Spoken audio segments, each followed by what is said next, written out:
he descubierto algo alucinante. El tarot de Marsella está codificado. Tiene un código hebreo, en gematría hebrea, oculto. Y se oculta en las sombras de sus rayitas, de sus dibujos.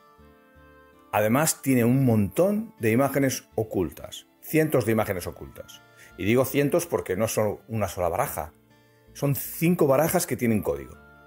5 barajas que tienen imágenes.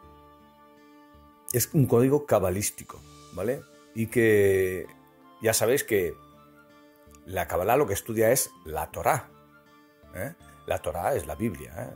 La Torá se le llama al Pentateuco, pero en hebreo. Bueno, pues cuando descubrí la Torá, porque yo no había leído nunca la Biblia, tengo que reconocerlo que hasta hace 5 años yo no tenía ni idea de nada de la Biblia. Conocía a Abraham y a unos cuantos más por lo que había escuchado por ahí, ¿no? Pero nada más. Entonces, cuando conocí la Torá y cuando me introduje en la Kabbalah, es cuando se produjo esa explosión, esa reacción catalítica, alquímica, si queréis, del descubrimiento del código sombra. Porque hasta entonces no podía interpretar las imágenes del tarot sin conocer la Torá y sin conocer la Kabbalah. Evidente, ¿no? Si la Torá y la Kabbalah son el tarot de estas 5 barajas, no nos confundamos, ¿eh? Solo de estas 5 barajas, porque solo son 5 barajas. Pues eso, que si el tarot, si tú no conoces el tarot y no conoces la Kabbalah, es imposible que descubras lo que realmente contiene el tarot. Y este vídeo quiere ser, o este capítulo quiere ser, una presentación del descubrimiento. No una presentación de cada una de las cartas, sino una presentación del descubrimiento. Lo que vamos a ver a partir de ahora, primero serán imágenes fascinantes en mi opinión, imágenes ocultas dentro de las cartas del tarot, de algunas barajas que he escogido al azar. Hombre, no las he escogido tan al azar, las he escogido bien escogidas, pero que no tienen ningún tipo de secuencialidad, simplemente he escogido las que más me han gustado para la presentación, de diferentes barajas, de Madenier, de Viville, de París, las que me ha parecido. Y las expongo para que veáis cómo las imágenes ocultas aparecen sin saber cómo ni por qué, y cómo el código se ajusta a esas imágenes. Todo lo que os estoy contando es una verdadera bomba. Esto tiene que remover los cimientos del paradigma del tarot a nivel mundial. Puede parecer un poco presuntuoso, pero suelo hablar siempre con el corazón y es lo que pienso, ¿vale? Y en este capítulo os voy a presentar el descubrimiento, ¿vale? Este capítulo es para presentar solo eso, el hecho de que hay un código, el código sombra, que yo le he llamado, y que hay imágenes ocultas que están en sintonía o en sincronización con ese código, que es lo más bonito, lo más interesante de todo.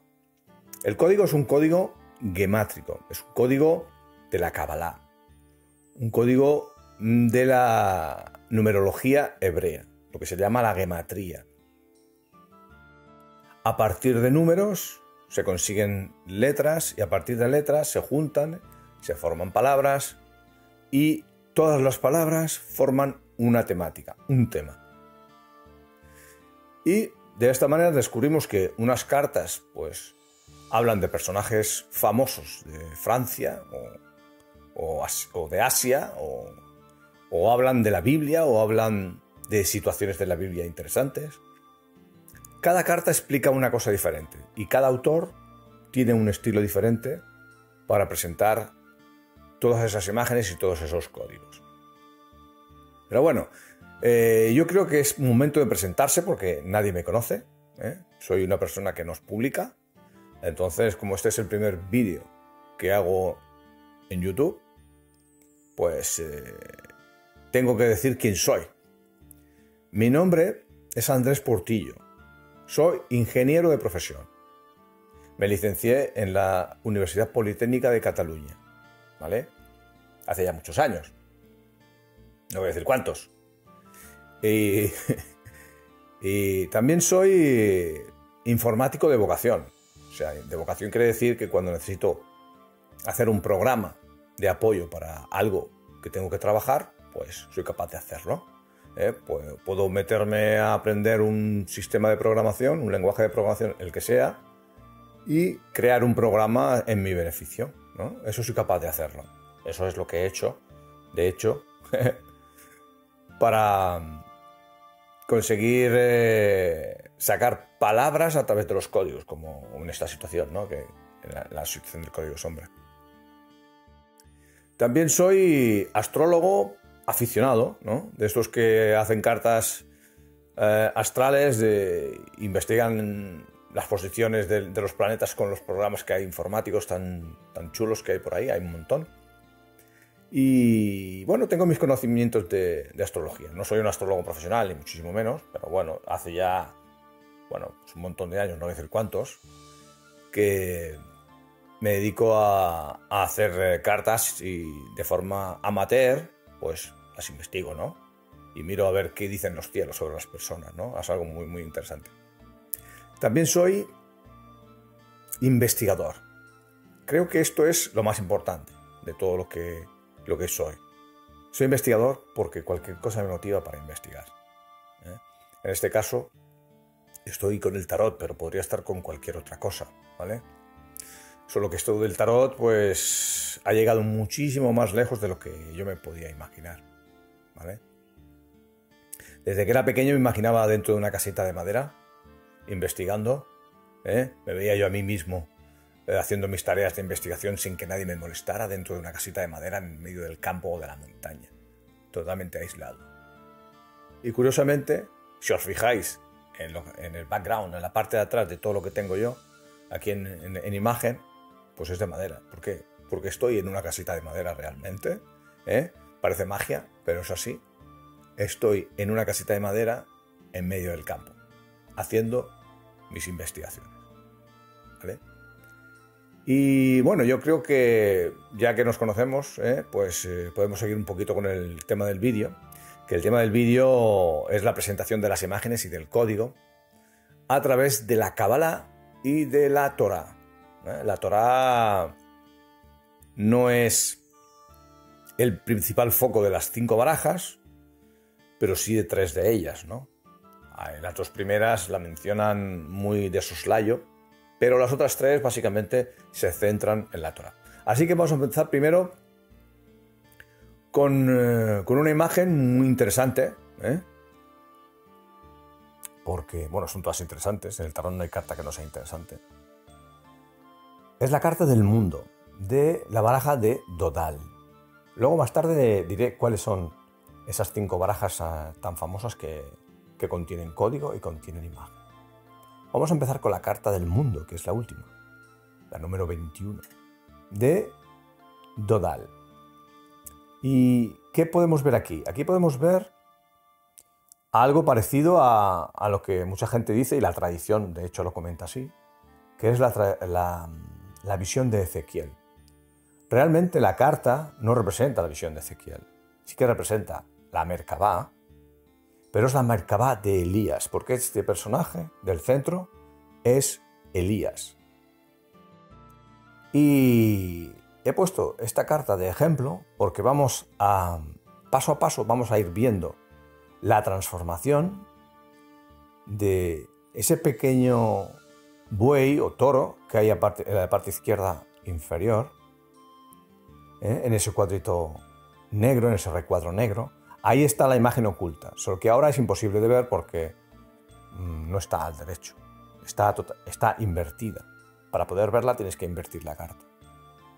Ya os digo que en cada una de las 5 figuras de esta carta hay una imagen oculta. Ya tenemos, de hecho, en la imagen de la derecha la ampliación del buey. si nos fijamos en la cara de ese buey, es una cara un poco extraña, ¿eh? Eso es una pista. Cuando te encuentras una cara extraña o algo que está como dibujado por un niño de 5 años, porque esto es lo que parece aquí.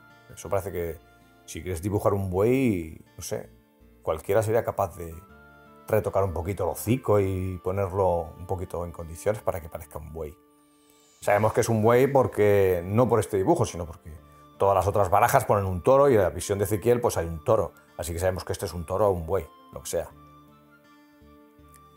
Un bovino, vamos. Y vamos paso a paso, seguimos adelante y vamos a ver. Aquí tenemos otra vez el mismo trozo de carta, es el buey, con esa cara tan rara.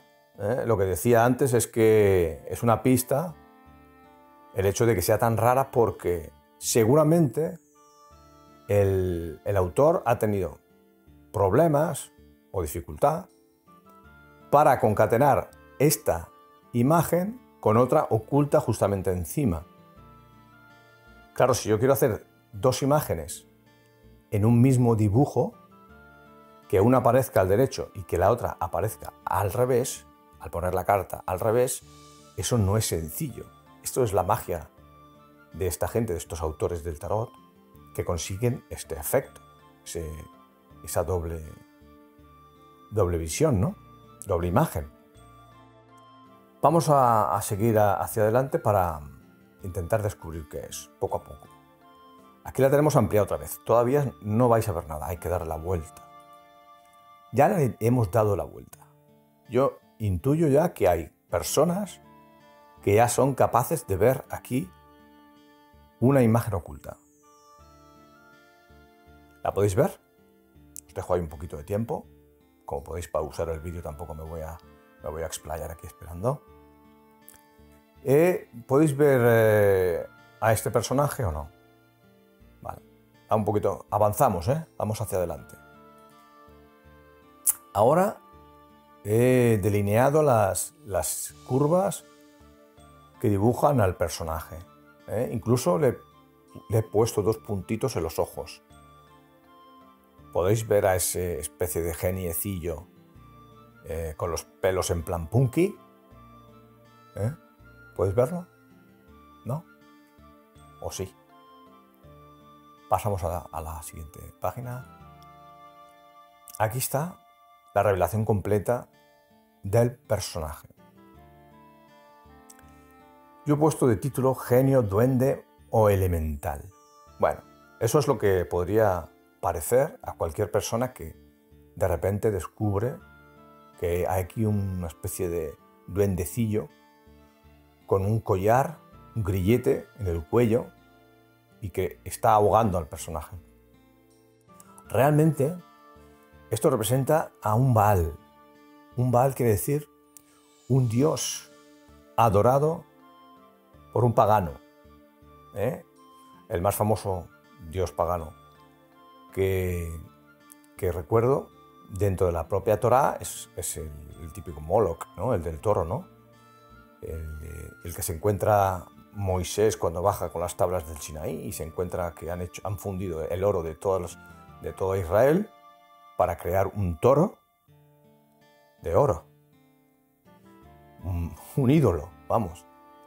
Que Moisés coge un cabreo tal que las tablas que traía las rompe, las tira al suelo y las rompe. Y luego tiene que volver a hacer otras. Bueno, pues ese es el Baal que se me ocurre más famoso, ¿no? Es un Baal al que se supone que adora el rey Ahab y su pueblo en la época en que Israel está dividido. Vemos aquí que cómo se produce el cambio, O sea, de una imagen que es un buey, mal dibujada, las cosas como son, aparece esta genial figura, porque esta figura es brillante, es genial. O sea, yo la veo increíble, o sea, preciosa, ¿no? Aunque sea un bicho malo, sea un dios maléfico quizá, me parece preciosa la imagen. Pasamos a otra carta. Y vamos a ver lo importante que es el punto de vista, lo que he dicho antes de girar la carta, para ver las imágenes. Estamos dándole tiempo a todo el tema de las imágenes. Luego habrá una segunda parte que hablará del código. Seguimos con las imágenes. Aquí tenemos la carta del Papa, del Tarot de París. El tarot le llamo de París porque el autor es anónimo y nadie sabe cómo se llama, por tanto le vamos a llamar a partir de ahora el Tarot de París, porque salió en París y así lo vamos a llamar. Y tenemos aquí las 4 posiciones posibles de una carta a la hora de intentar ver imágenes. La podemos poner al derecho, la podemos poner invertida, la podemos poner del lado derecho, del lado izquierdo. Os diré que aquí vamos a ver una imagen en cada una de las posiciones. En esta carta hay más de 4, son 4 posiciones. Vamos a ver 4 imágenes, una por cada posición, pero hay más de 4. No voy a decir cuántas, pero ya os digo que hay más. Es uno de esos casos en los que hay muchas imágenes. No quiere decir que que yo haya descubierto pocas imágenes no haya más, porque yo no he descubierto todas las imágenes. De hecho, la semana pasada, y hace 6 años que miro ya imágenes, la semana pasada descubrí una imagen espectacular. Una de las imágenes más interesantes y más importantes de todas las que he descubierto. Después de mirar la carta durante 6 años, pude descubrirla. O sea que imaginaros cómo está el tema. Se me ocurre que es incluso posible que vosotros veáis imágenes que yo no he visto. Eso es lo más lógico, lo más probable. Porque si 2 ojos, o mejor dicho, si 4 ojos ven mejor que 2, imaginaos lo que pueden ver miles de ojos. Bueno, vamos a empezar con la primera imagen de la primera posición. Tiramos hacia adelante. Y tenemos, vemos a la derecha del todo, aquí, que tenemos un cuadro amarillo dentro de la carta que circunscribe dónde está la imagen. Nos dice dónde tenemos que mirar, ¿vale? La imagen que tenéis aquí pues es como un animal que tiene un disfraz. De hecho es un disfraz. Y esa es la clave de lo que significa toda la carta, el disfraz. No os diré muchos detalles de la carta, os diré que esta carta representa a 3 Enriques en Francia, en la época de las guerras de religión. Eso es mucha pista ya la que os he dado, ¿vale? Y este es uno de ellos. Os digo que esto es un disfraz. Si traducís al francés y vais investigando un poco, igual averiguáis qué es. No lo hago por putear al público, simplemente no quiero avanzar más de la cuenta dentro de cada carta. Como ya he dicho, esto es un vídeo de introducción, de exposición. El interés es que veáis que hay imágenes, que veáis que hay código. No es la explicación de cada una de las cartas. Cada una de las cartas tendrá su capítulo. Seguimos adelante. Ahora hemos torcido la carta. Otra vez, hemos hecho 4 posiciones, 4 imágenes. Vemos aquí arriba, tenemos aquí al perrito, que es un perro de caza. Las imágenes, cuando tú sabes realmente qué es lo que dice la carta, las imágenes luego hablan por sí solas. Cuando no lo sabes, tu tarea es averiguar cuál es la relación. Seguimos adelante. Aquí no me puedo contener, no he podido aguantar y he puesto el nombre directamente de el siguiente Enrique, ¿vale? Este es Enrique III de Francia. Es hijo de Catalina de Médicis, ¿vale? En la época de las guerras de religión, ¿vale? Con esto es una pista ya súper importante para saber de qué va toda la carta. Pero bueno, analizamos la imagen. Tenemos aquí al revés la carta, Ya hemos pasado del derecho, hemos tumbado una vez Y ahora estamos al revés. Y la imagen que sale pues es esta de aquí, el cuadro. En el recuadro amarillo pues tenemos circunscrito o circunscrita la imagen de un señor con un yelmo, ¿vale? El yelmo no lo he rayado mucho, aunque se presta a ello porque tiene muchas rayas al interior, porque creo que es más sencillo y se ve mejor así, ¿eh? Simplemente es un yelmo, es un rey como si fuera un rey guerrero, ¿eh? Muy significativo los 3 palotes que tiene aquí abajo, que serían como especie de la botonera del traje, ¿eh? Un traje militar. Y bueno, está atravesado, es que está atravesado por una vara, ¿eh? Los 3 reyes que aparecen aquí de forma simbólica están atravesados por algo, porque los 3 fueron, bueno, los 3 reyes no son todos reyes, hay 2 reyes y otro que no era rey, era muy importante, pero no era rey. Pues los 3 están atravesados por algún elemento, porque los 3 fueron acuchillados, de ahí el interés del autor de representar un hecho tan importante de la historia, ¿no? En Francia. Aquí tenemos la cuarta imagen, ¿eh? Tumbamos hacia la izquierda la carta y nos aparece pues un halcón, ¿eh? ¿Y qué tendrá que ver un halcón con todo esto? Bueno, el halcón y la cetrería es una pista que nos da el autor para que podamos comprender que realmente se refiere a un tal Enrique o a unos tales Enriques. Por eso la palabra que se escribe la fauconnerie, realmente la segunda E desde el final no se pronuncia.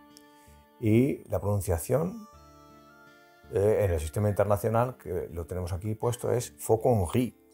Fauconnerie. Fauconnerie, que viene a decir, por la pronunciación, faux es falso y Henri es Enrique, el Enrique falso. Y ya me estoy pasando con las pistas, ¿vale? Bueno, vemos que el halcón está perfectamente dibujado, o sea, es que parece imposible que alguien no vea el halcón cuando lo tumbas, ¿no? Cuando tumbas la carta, el halcón aparece de una forma perfectamente perceptible. Y está atravesado, aquí también, ves que también está atravesado, por unas llaves, las llaves de San Pedro, ¿eh? Esto me remite al catolicismo y atando cabos, pues vamos averiguando quién es el personaje, ¿vale? Bueno, esta es la cuarta postura que hemos visto. Vamos a la siguiente imagen, que es la presentación de las 5 barajas en las que yo he encontrado imágenes y código. Quiero decir, hay imágenes y códigos en estas 5.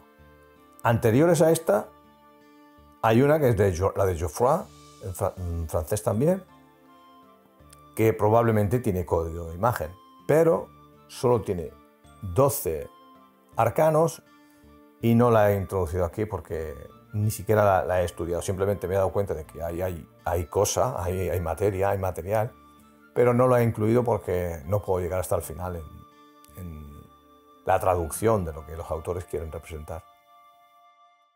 Más para adelante de 1709, porque vemos que todo esto es siglo XVII, ¿vale? No tienen código y no tienen imagen, ¿vale? Porque está todo entrelazado. Las imágenes y el código explican las mismas cosas, como luego vamos a ver en la primera explicación de código que vamos a ver. Vamos a presentar ahí imágenes con sus códigos que están implementados encima de la imagen para que sirvan de apoyo a la imagen oculta. Luego lo entenderé. Así que tenemos 5 barajas. La primera es la de París, están por orden de tiempo, ¿eh?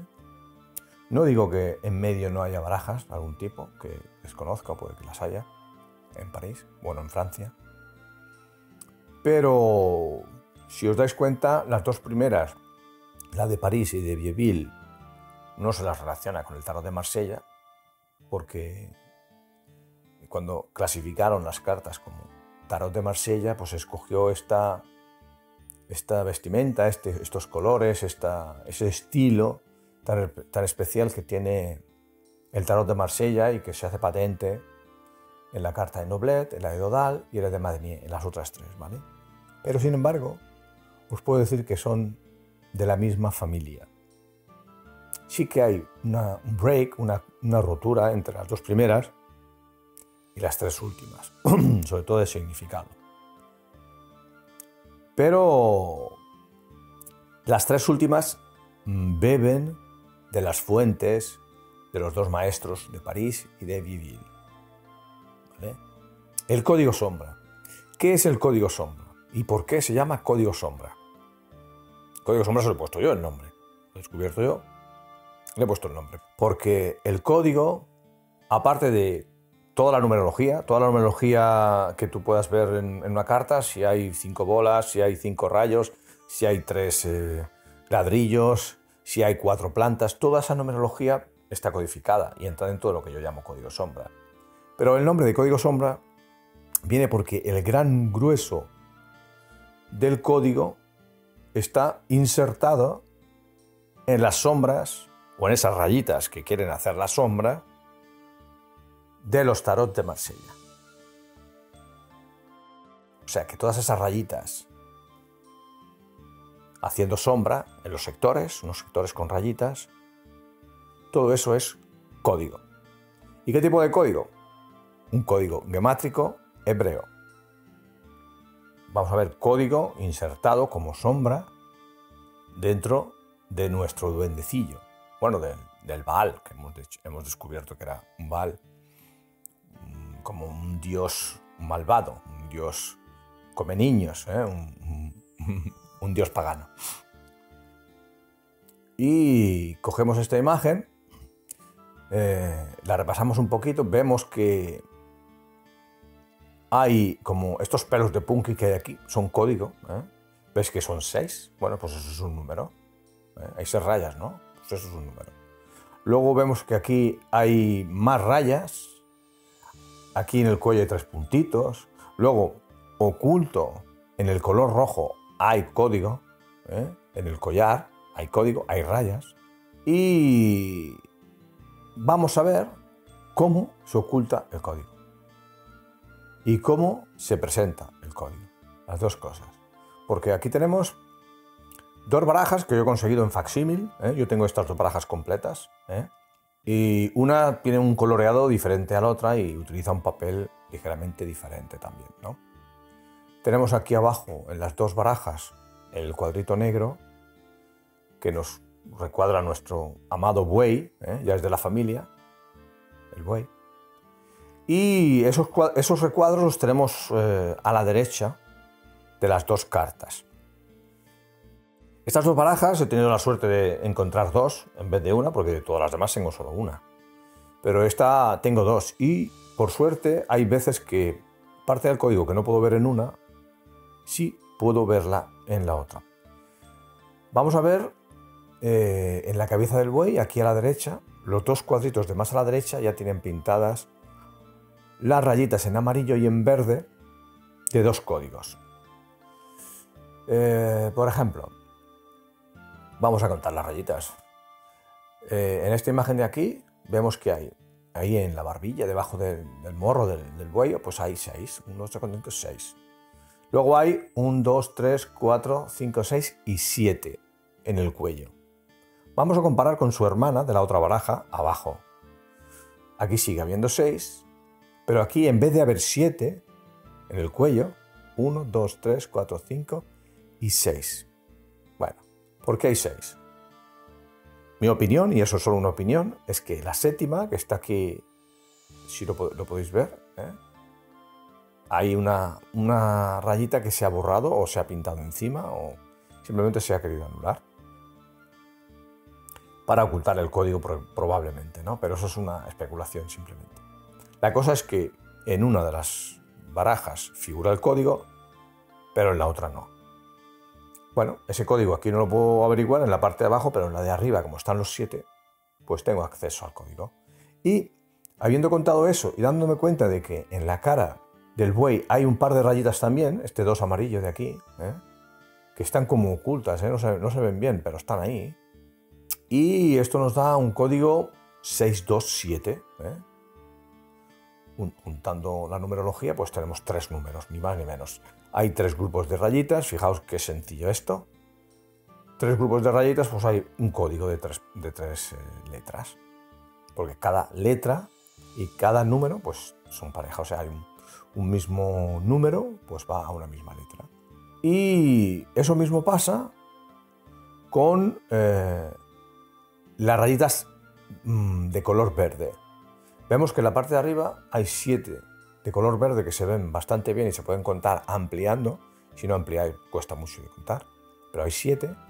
Y como tenemos también la otra baraja, los colores más opacos, pero que aquí el rojo ha ido un poco más hacia la parte inferior y ha dejado ver mucho más claramente el código de arriba, que es un 1.5, un código 1.5, juntando la información de las dos, pues tenemos un código 157. El primer código, 627, en amarillo, significa ajas, que significa atar con grilletes. Esa es la palabra hebrea que se deduce del código 627. ¿Vale? Ya veremos luego cómo se hace esto de asignar código y letra, ¿vale? Atar con grilletes. El siguiente código es el 157, que se lee en hebreo anak, ¿vale? Y significa collar, pero no un collar normal, de embellecimiento, de presentable, no. Es un collar de estrangulamiento. De hecho, en el diccionario lo dice así, como estrangulando. O sea, un collar como estrangulando. O sea, que el código 627, ajas, nos dice atar con grilletes, y el 157, anak, nos dice collar estrangulando. Bueno, y esto aparece encima de una figura de un duendecillo, de un Baal, atado con grilletes, medio ahogándose con un collar. La madre del cordero aquí son las letras hebreas, o sea, es el alefato. Y estas son las letras del alefato, las 22 letras. Las vamos a leer en un momento, simplemente por curiosidad. Es Aleph, Bet, Gimel, Dalet, He, Bab, Zain, Het, Tet, Yud, Haf, Lamed, Mem, Nun, Samech, Ayin, Pe, Tzadik, Kuf, Resh, Shin, Taf, ¿vale? Son las 22 letras del alefato y cada una pues tiene un valor. Un valor gemátrico, tiene una posición dentro del alefato y toda esa información se utiliza para codificar. Es lo que vamos a ver ahora. Un poquito, solo un poquito, el tema de la codificación, para que sepáis de dónde vienen esos 2 códigos que antes hemos visto en el duendecillo o en el Baal. Pasamos a los valores de gematría, valores numéricos, no es más que eso, que la Cábala asigna a cada una de las letras del alefato. Las tenemos aquí en 3 grupos, todas las letras están en rojo, porque las he puesto unas encima de otras de forma estratégica para que todas las que tienen el mismo valor gemátrico reducido, lo que yo llamo valor GR, coincidan en la misma columna. Veis que todos aquí tienen el 1 verde, y aquí tienen todas el 2 verde, y el 3 verde, y el 4 verde, y como que ya no hay más letras, pues aquí solo salen el 5, el 5, el 6, el 6.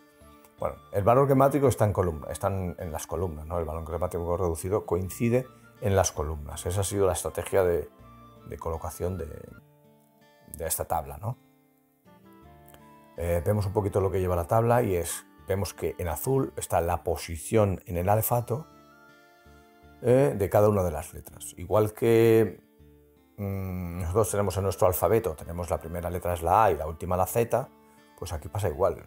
Lo que pasa es que aquí se tiene muy en cuenta el tema del número, el número que ocupa la posición de la letra. Así la Aleph es la primera posición, la Bet es la segunda, la Gimel la tercera y así hasta la 22 que es la letra Taf, ¿vale? El valor G es el valor gemátrico, que es el que te dice la Kabbalah que utiliza para calcular el valor gemático de una palabra. Lo que hace es sumar el valor gemático de cada letra y a cada palabra le da un valor gemátrico. Una palabra pues puede tener, después de sumar sus letras, yo que sé, vale 32 y ellos asimilan que todas las palabras que sumando su geometría tienen valor 32 tienen realmente una relación entre ellas. Esas son cosas cabalísticas, ¿no? Y el valor gemátrico pues es este que está en negro, ¿no? En la segunda columna, en cada grupo. 1, 2, 3, 4, 5, 6, 7, 8, 9. Cuando pasamos al siguiente grupo ya empiezan los valores de las decenas. 10, 20, 30, 40, 50, 60, 70, 80, 90. Y en el siguiente grupo empiezan las centenas, que son 100, 200, 300 y 400, que vale la letra Taf. Luego siguen 5 letras de las que no he hablado todavía, ni voy a hablar, que son 5 letras que le llaman Sofit, porque son letras que pertenecen a este mismo grupo. Lo que pasa que cuando se escriben al final de palabra cambian un poco la forma, varían un poco la forma. Y en esas letras pues se colocarían los valores 500, 600, 700, 800 y 900. ¿Vale? Y bueno, y el 1000, bueno, el 1000 es la letra Aleph también otra vez, ¿vale? Y no vamos a entrar en más detalle. Una vez que conocemos, bueno, todavía no hemos hablado del valor gemático reducido, hemos visto que está en verde, pero no hemos dicho cómo se forma. Los valores en verde, pues son el valor gemático reducido. Aquí no hay mucho que reducir porque el valor gemático reducido coincide tanto con el valor gemátrico general como con la posición. Pero en el siguiente grupo vemos que la posición son 10, 11, 12, y el valor gemático son 10, 20, 30, el valor gemático reducido se forma quitando los ceros del valor gemátrico. Muy sencillo. Si es un 10 nos quedamos con el 1, si es un 20 nos quedamos con el 2. Lo mismo pasa en el grupo tercero, que tenemos posición 19, 20, 21 y 22, y el valor gemátrico 100. Para pasar al valor reducido simplemente le quitamos los 2 ceros, y tenemos el 1. Y el 200 le quitamos 2 ceros y tenemos el 2. Ya sabemos cómo se forma el valor gemátrico reducido. Y de esa misma manera podríamos ahora ir a mirar los 2 códigos que hemos encontrado en el PAL y encontrarlos en esta tabla y ver qué corresponde. La codificación corresponde con esas letras. Así es como se buscan los códigos. Pero vamos a hacer un ejemplo más con la palabra Torah. La palabra Torah es esta que tenemos aquí, en rojo, que empieza por una Taf, luego sigue una Baf, luego una Resh, luego una Hei. ¿Vale?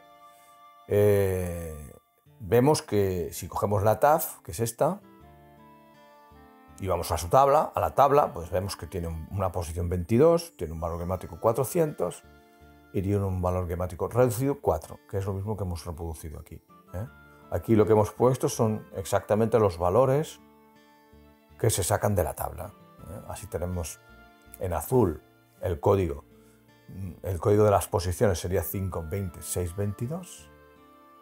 El código de la gematría o los valores gemátricos serían 5, 200, 6 y 400. Con esto, si lo sumamos, nos da el valor de la gematría de la palabra Torah, que es 400 más 200 son 600, 6 y 5 son 11, tenemos 611. La Torah tiene un valor gemátrico de 611. ¿Vale? Simplemente como culturilla. Bueno, y luego tenemos el código reducido que nos da el 5264, que es análogo, parecido a lo que hemos encontrado antes en el Baal, los 2 códigos esos que hemos encontrado. ¿Qué pasa? Que utilizamos el valor reducido porque si tuviéramos que dibujar 200 rayitas o 400 rayitas, pues la codificación sería inviable. Vamos a ponernos en la situación en que un autor quiere representar la palabra Torá y quiere hacerlo a base de rayitas, pues como hemos dicho que las rayitas se contienen en el código, quiere hacerlo a base de rayitas. Pues, ¿qué tiene que hacer? Tiene que escoger primero un sistema de codificación. Tiene que escoger el sistema azul de la posición, que se puede utilizar, el de la gematría, que no se puede utilizar, porque no es viable. Por ejemplo, el primero se puede utilizar ¿por qué? Porque 22 rayas son muchas, pero se pueden poner. De hecho, se ponen. Alguna vez se ponen. Pero 400 no. 400 no se pueden poner. Entonces, el 90% de los casos, es una estimación, se utiliza el código reducido. O sea que si yo quiero codificar la palabra Torah, por ejemplo, cojo 4 plantas, pues cojo una planta con 4 hojas, otra con 6, otra con 2 y otra con 5. Ahí ya he emitido mi código. Y bueno, esa es la forma sencilla de codificación. Codificar es muy sencillo. Simplemente es ver las letras que quieres poner, de la palabra que tú quieres, vas a su código reducido y te montas rayitas o te montas hojas o te montas bolitas o te montas ladrillos, lo que quieras. Pero nuestro problema no es ese. Nuestro verdadero problema es el camino inverso. Y no tiene nada que ver el camino inverso con el camino directo. Quiero decir, nosotros, cuando vamos a decodificar, a averiguar una palabra desconocida, partimos de un número. Bueno, un grupo de números. En este caso, supongamos que yo me encuentro a los números 5264 y me pongo a buscar cuántas palabras cumplen ese código. Ya os digo que hay, si no recuerdo mal, 11 palabras en el diccionario Strong que coinciden con la codificación 5264. Y llegar a ellas no se puede hacer de forma manual. Vamos a coger un ejemplo más sencillo. Vamos a coger una palabra que tenga el código 123, por decir algo. Y bueno, ¿cuál es el siguiente paso? Vamos a ver qué letras tienen el código 1. Como primer paso es ese, ¿no? El código 1 lo tiene la Aleph, aquí lo vemos en la tabla, también lo tiene la Yud y también la tiene la Kuf. Ya tenemos 3 letras posibles para ese primer código. Si vamos al segundo código, que era el 2, hemos dicho que era el 2, entonces lo hacemos así por sencillez. Vemos que el 2 tiene la letra Bet, tiene la letra Kaf y tiene la letra Resh. Otras 3. Ya vamos haciendo combinaciones de cuántas van saliendo. Y el tercer número era el 3. Bueno, vamos a ver qué letras coinciden con ese código. Pues tenemos la Gimel, tenemos la Lamed y tenemos la Shin. Otras 3. Haciendo combinaciones de 3 en 3, pues salen un montón, ¿no? No me acuerdo cuánto era, pero sale un montón. Y de todas esas hay que ver si existen. ¿Os imagináis el trabajo que necesita una persona hacer o realizar para llegar a todas las palabras que cumplen con el código? Repito, hay que repasar todo el diccionario. Yo me tiré 2 años revisando códigos a pata. Iba al diccionario a mirar directamente los códigos. Yo encontraba un código numérico de 3 números, de 4 números, los que sea.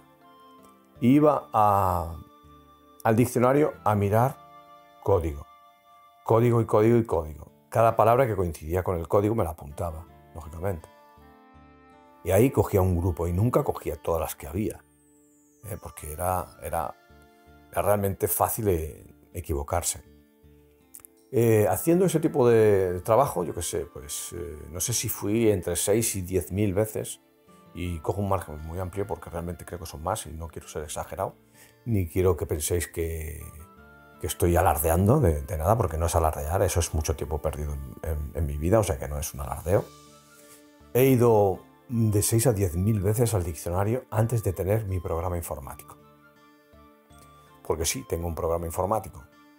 Lo creé yo, tuve que aprender a programar VBA, tanto en Excel como en Access, para crear una tabla con todos los datos del diccionario Strong.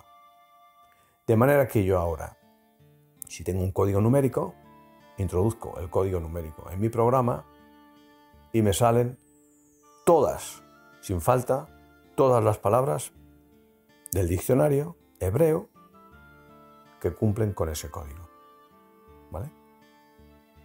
O sea, no es moco de pavo. O sea, eso es una cantidad de trabajo brutal que me he quitado de encima. De hecho, si no hubiese dado ese paso de preparar ese programa o de implementar ese programa para los códigos, creo que ahora no estaría haciendo esto, porque no habría averiguado realmente la potencia de los códigos del tarot ni a qué nivel están implementadas dentro de las barajas.